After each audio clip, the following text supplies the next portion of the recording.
Hello everyone. आज के class में मैं आपका वेलकम करती हूँ। आज हम लोग राजनीतिक भूगोल का एक टॉपिक है पॉलिटिक्स ऑफ डिस्प्लेसमेंट, उसे देखेंगे। इसमें हम लोग को विशेष आर्थिक क्षेत्र, बांध और राष्ट्रीय राजमार्ग से संबंधित जो राहत, मुआवजा और पुनर्वास के मुद्दे उठते हैं उसको देखना है। इस वीडियो में हम लोग विशेष आर्थिक क्षेत्र और उससे संबंधित जो विस्थापन मुद्दे हैं उसे देखेंगे। सबसे पहले हम लोग समझेंगे विशेष आर्थिक क्षेत्र क्या होते हैं।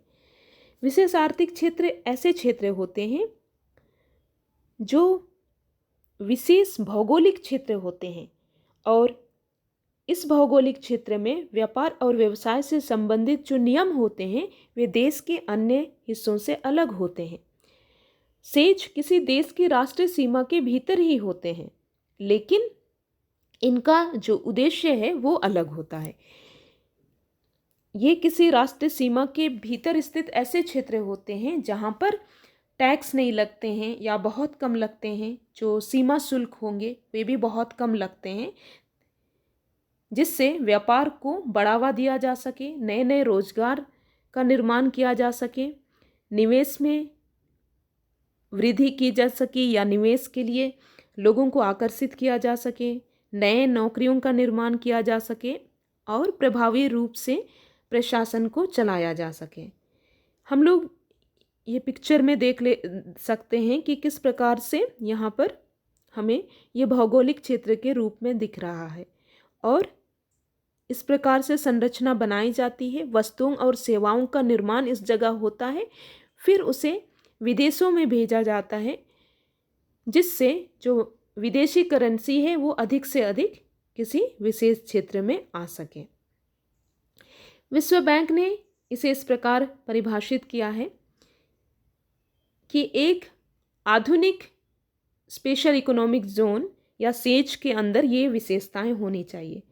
उसका एक भौगोलिक रूप से सीमित क्षेत्र होना चाहिए, जैसे हम लोग देखें फोटो में, और ये भौतिक रूप से सुरक्षित चार दीवारी से घिरा क्षेत्र होता है। यहाँ पर कुशल प्रशासन होता है और इसके साथ में कई सारे लाभ मिलते हैं और सीमा शुल्क और अन्य शुल्क से संबंधित जो नियम होते हैं वे देश के बाकी हिस्सों से अलग होते हैं और यहाँ के जो नियम होते हैं वे भी अपेक्षाकृत उदार होते हैं, यानी कि बहुत कठोर नियम नहीं होते हैं, लचीले नियम होते हैं जिसमें आवश्यकता के अनुसार बदलाव लाया जा सकता है। ये हमने देखा कि सेज के क्या उद्देश्य हैं। अधिक से अधिक जो अन्य आर्थिक गतिविधि है, जैसे जो नए क्षेत्र हैं टेलीकम्युनिकेशन या फिर इंफॉर्मेशन एंड टेक्नोलॉजी, मेडिसिन के क्षेत्र हैं, इन क्षेत्रों में भी अतिरिक्त आर्थिक गतिविधि लाया जा सके, नए नए अवसर खुल सके आर्थिक गतिविधि के लिए। वस्तु और सेवा के निर्यात को बढ़ावा देना, अधिक से अधिक वस्तु और सेवा का निर्यात करना बाहर के देशों में, और फिर घरेलू और विदेशी स्रोत से जो निवेश होते हैं उसको आकर्षित करना, रोजगार के लिए नए अवसर खुलना, और आधारभूत संरचना यानी कि बिल्डिंग या फिर इलेक्ट्रिसिटी और उसके साथ में रोडवेज और ट्रांसपोर्ट, ये सारी सुविधाएं का विकास करना भी इसका उद्देश्य होता है। तो ये सभी चीज़ें सेज के उद्देश्य के अंतर्गत आती है। भारत में यदि हम देखें तो यहाँ पर 23 जून 2005 को राष्ट्रपति के द्वारा स्वीकृति दी गई सेज अधिनियम को, और उसके बाद से भारत में कई सारे सेज हमें देखने के लिए मिलते हैं। यदि हम देखें तो विशेष रूप से जो साउथ का पार्ट है वहाँ पर हमें अधिक सेज दिखाई दे रहे हैं, सबसे अधिक तमिलनाडु में। उसके अलावा महाराष्ट्र, तेलंगाना, कर्नाटक, इन क्षेत्रों में भी टोटल 279 सेज हमें इंडिया में दिख जाएंगे। ये जो सेज हैं ये पॉलिटिकल ज्योग्राफी में क्यों इम्पोर्टेंट है, हम लोग क्यों इसको स्टडी कर रहे हैं? क्योंकि सेज जो है वो बड़ी विकास परियोजना है, तो इसके लिए हमें बड़ी मात्रा में लैंड की आवश्यकता होती है। एक बड़ी भूमि की आवश्यकता एक सेज के निर्माण के लिए होती है। तो हम लोग देख लेते हैं कि कितना लैंड का ज़रूरत होता है। जैसे अगर मल्टी प्रोडक्ट बनाना हो तो 1000 हेक्टेयर से अधिक भूमि का आवश्यकता होता है, और बंदरगाह या हवाई अड्डा बनाना हो तो 100 हेक्टेयर से अधिक भूमि का आवश्यकता होता है। उसी प्रकार से जो इलेक्ट्रॉनिक हार्डवेयर, सॉफ्टवेयर या फिर आईटी या फिर बायोटेक्नोलॉजी, इससे रिलेटेड चीज़ें बनानी हो तो 100 से अधिक हेक्टेयर भूमि का आवश्यकता होता है, और मुक्त व्यापार और वेयर हाउसिंग के लिए 40 से अधिक हेक्टेयर की आवश्यकता होती है। तो हमें इस चैप्टर में विशेष रूप से देखना है कि विशेष आर्थिक क्षेत्र जब बनाए जाते हैं तो वहाँ पर लोगों का विस्थापन किया जाता है, क्योंकि इतनी बड़ी मात्रा में भूमि अधिग्रहण करना पड़ता है जिससे वहाँ पर बनाया जा सके, और लोगों को दूसरे जगह भेजना पड़ता है जिसे हम लोग विस्थापन कहते हैं। तो जब लोग दूसरे जगह जाते हैं तो उनके लिए राहत, मुआवजा और पुनर्वास भी सुनिश्चित करना पड़ता है। हम लोग ये टर्म समझ लेते हैं। राहत क्या होता है? यदि किसी क्षेत्र में विशेष परियोजना आ रही है तो वहाँ पर जो लोग विस्थापित होंगे या समुदाय विस्थापित होगी, कई बार कई समुदाय विस्थापित होते हैं, इतनी बड़ी मात्रा में लोग विस्थापित होते हैं, तो उस समुदाय की जो आवश्यकताएं, विशेष रूप से बेसिक नीड, भोजन, आश्रय और स्वास्थ्य जैसी जो तात्कालिक आवश्यकता है उसको पूरा करना, उसी को कहते हैं राहत। और दूसरा है मुआवजा। जो विस्थापित लोग हैं उनकी जो भूमि उस क्षेत्र में रहती है और उनका जो संपत्ति या फिर वे जिस जीविका पर निर्भर होते हैं, तो वो सारी चीज़ें छोड़कर उन्हें दूसरी जगह जाना होगा, तो उसके लिए जो नुकसान होगा उसके बदले में जो नकद दिया जाएगा या फिर जो भी उनके लिए उपाय किया जाएगा उसको कहते हैं मुआवजा। ये यूजुअली नकद के रूप में मिलता है। पुनर्वास। अब ये जो विस्थापित लोग हैं वे लोग कहीं पर जाकर नए जगह पर बसेंगे तो फिर से उन्हें वहाँ पर नए जगह पर जीवन स्थापित करने में या फिर उन्हें बसाव देने में उनकी सहायता करना पुनर्वास कहलाता है। तो ये तीनों चीज सुनिश्चित करनी होती है जब भी कभी विस्थापन होता है। हम लोग देख लेते हैं विशेष आर्थिक क्षेत्र से संबंधित विस्थापन में हमें क्या क्या चीज़ें देखने के लिए मिलती है। सेज जो होते हैं विशेष रूप से इनका जो उद्देश्य होता है ये निर्यात उन्मुख औद्योगिकीकरण को बढ़ावा देना और विदेशी निवेश को आकर्षित करना है। तो ये जो है बड़े पैमाने की विकास परियोजनाएं हैं। लेकिन जब इस प्रकार से परियोजनाएं लाई जाती है तो कुछ समस्याएं भी वहाँ पर आती है। हम लोग देखते हैं कि किस प्रकार की समस्याएं आती है। सेज आर्थिक लाभ हमें जरूर देते हैं, लेकिन जो समुदाय हैं उसके विस्थापन से लोगों को जीविका का नुकसान होता है। जो लोग विस्थापित होते हैं वे लोग जीविका के लिए वहाँ आसपास के क्षेत्रों पर निर्भर रहते हैं, जैसे किसी के घर में जाकर मजदूरी करना या फिर आसपास की जो प्राकृतिक संसाधन है उससे कमा करके उससे कुछ सामान गैदर करके उसे बेचना, जैसे जंगलों से लकड़ियों को गैदर करके उसे बेचना, और मछली पालन करना, मधुमक्खी पालन करना, इस प्रकार की जीविका के साधन से वे जुड़े रहते हैं।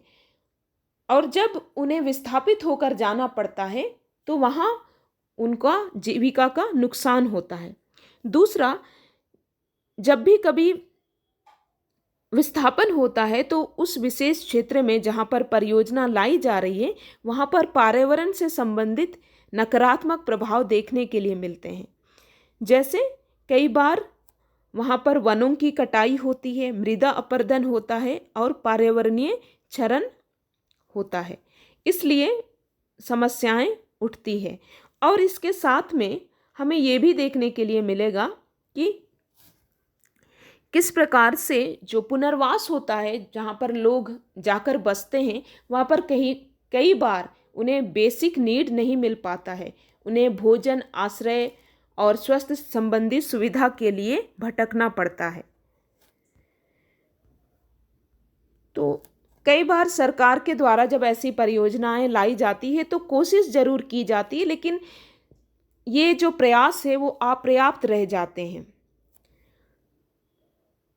जैसे हम लोग देखेंगे, मुआवजा में जो भूमि और संपत्ति दी जाती है, कई बार लोगों को दूसरे जगह जहाँ पर वे पुनर्वासित होकर रहेंगे वहाँ पर भूमि और संपत्ति दी जाती है, लेकिन क्या होता है, उसका जो वास्तविक मूल्य होता है वो बाजार का जो मूल्य है उससे बहुत कम होता है। और इसके साथ में कई बार जो उन्हें भूमि दी जाती है नए जगह पर, उसकी जो गुणवत्ता है बहुत निम्न होती है। हम जानते हैं कि इस प्रकार की जो परियोजना होती है, ऐसी परियोजना में ज़्यादातर जो विस्थापन का शिकार होते हैं वे ऐसे लोग होते हैं जैसे ट्राइबल्स हो गए, आदिवासी समुदाय के लोग हो गए जिनकी ज़मीनें होती है। तो फिर इनके बारे में हम लोग जानते हैं कि वे लोग ऐसे लोग होते हैं जो प्राकृतिक संसाधन से विशेष रूप से, प्रत्यक्ष रूप से वे जुड़े होते हैं, डायरेक्टली वे जुड़े होते हैं। वे लोग उस भूमि का इस्तेमाल करते हैं खेती करने के लिए, और उसके साथ में वहाँ पर जितने भी प्राकृतिक संसाधन होते हैं उसका इस्तेमाल भी करते हैं। तो यदि उन्हें निम्न गुणवत्ता की भूमि मिलेगी तो फिर वहाँ पर उन्हें कृषि करना मुश्किल हो जाएगा, और तब उनके भरण पोषण से संबंधित समस्याएं उठने लगेगी। वे खाएंगे क्या जब वैसी भूमि में फसल ठीक से नहीं होगी। तो इस प्रकार की समस्याएं देखने के लिए मिलती है। कई बार मुआवजे के लिए कुछ शर्तें होती है, तो इन शर्तों में भी समस्याएं हैं। जो एलिजिबिलिटी है, पात्रता है, उसमें कई समस्याएं हैं। हम लोग देखेंगे इसको। जैसे मुआवजे के लिए जो नुकसान की भरपाई के लिए जो मुआवजा दिया जाता है, मुआवजे के रूप में जो वे प्राप्त करते हैं, वो केवल परियोजना से जो नुकसान होता है उसी का भरपाई के लिए मुआवजा मिलता है। लेकिन परियोजना के लिए जो कार्यालय बनेंगे, टाउनशिप होगा, नहर और ट्रांसमिशन लाइन से संबंधित जो नुकसान होगा उसको मुआवजे में काउंट नहीं किया जाता है, तो उसके लिए कोई मुआवजा नहीं दिया जाता है। दूसरा, मुआवजा केवल उन्हीं को मिलता है जिसके पास कानूनी स्वामित्व रहता है किसी भूमि का। लेकिन उस भूमि के अंतर्गत ही कुछ लोग ऐसे भी होते हैं, जैसे कुछ किराएदार हो सकते हैं, वहाँ पर कुछ मजदूर हो सकते हैं, कुछ ऐसे लोग हो सकते हैं जो अस्थायी रूप से आकर वहाँ पर बसे हैं, अतिक्रमणकारी हो सकते हैं। तो वैसे लोगों को कोई भी मुआवजा नहीं दिया जाता है। तो सबसे अधिक ऐसे वर्ग के लोग इससे प्रभावित होते हैं, क्योंकि उन्हें मुआवजा भी नहीं मिलता है। फिर जब वो नई जगह जाएंगे तो उनके पास कुछ होता भी नहीं है, मुआवजे के रूप में कोई नकद उन्हें नहीं मिलता है। सामुदायिक संपत्ति जो होते हैं, जैसे साझा संसाधन या फिर चारागाह और वन होते हैं, उसके लिए कोई भी मुआवजा नहीं दिया जाता है। जो वहाँ पर वे लोग साझा रूप से संसाधन का इस्तेमाल करते हैं, जिस पर कई बार गरीबों की जीविका जिस पर निर्भर होती है, उसके लिए उन्हें मुआवजा नहीं दिया जाता है।